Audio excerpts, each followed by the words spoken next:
Okay, so it's the end of day one. And so it may not look like much has happened. However, we have opened every package to find out what is in each thing so that we don't miss a step.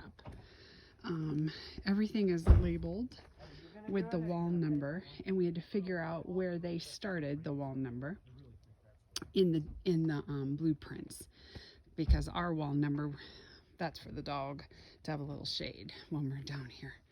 And then these are the ceiling, I don't know, I just want to call them ceiling sticks that marry up into the big wooden circle at the top of the ceiling.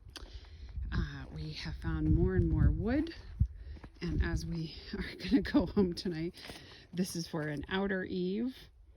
For some reason, the top of 8 of the window walls don't have their top plate on them.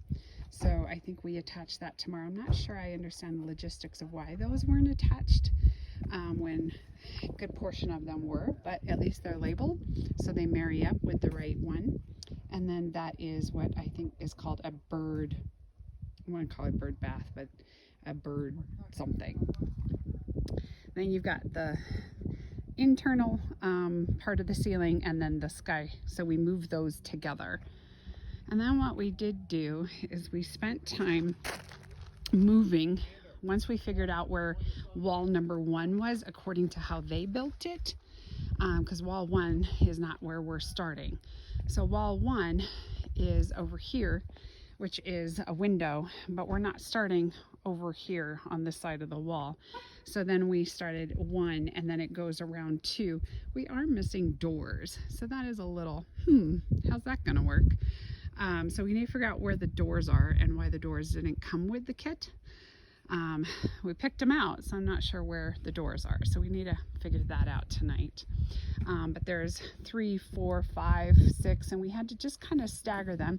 Number 7 is on this part of the wall, like there's a line in the cement, and that will be definitely in the center. So the center of that wall will line up with the center line of the pad, and then it goes around and around. And so we did a lot of the heavy lifting and putting it in places. We got the shims ready, because once you put the walls, you want to make sure that they are all married up at the same level.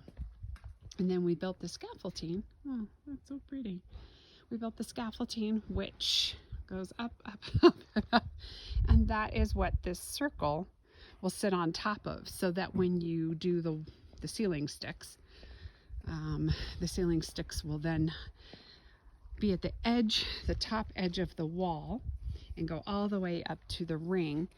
And here's an interesting tidbit, which I'm sure will make more sense when we're doing it, but this ring has holes at it. So see the little holes all the way around? See them down here? So that is at the top, way at the top.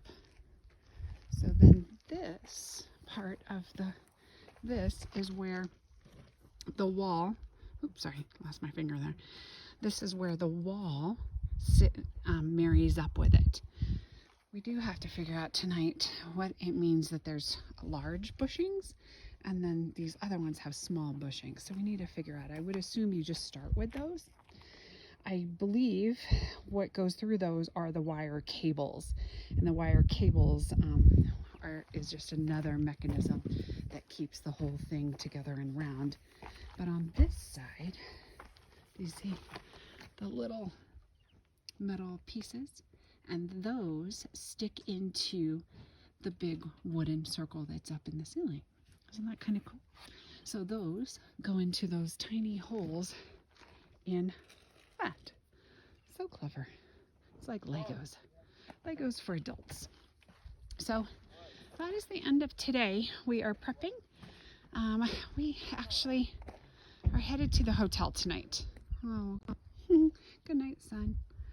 So we're gonna head to the hotel tonight. We have spaghetti for dinner because we intended on staying here, but you know, you gotta be flexible and adjustable. The tent is not looking so good, and it is going to get down to 25 degrees tonight. So we are going to head to a hotel, and that is where we're going to stay. We're going to hop in the hot tub, and that's kind of the end of day one. Stay tuned.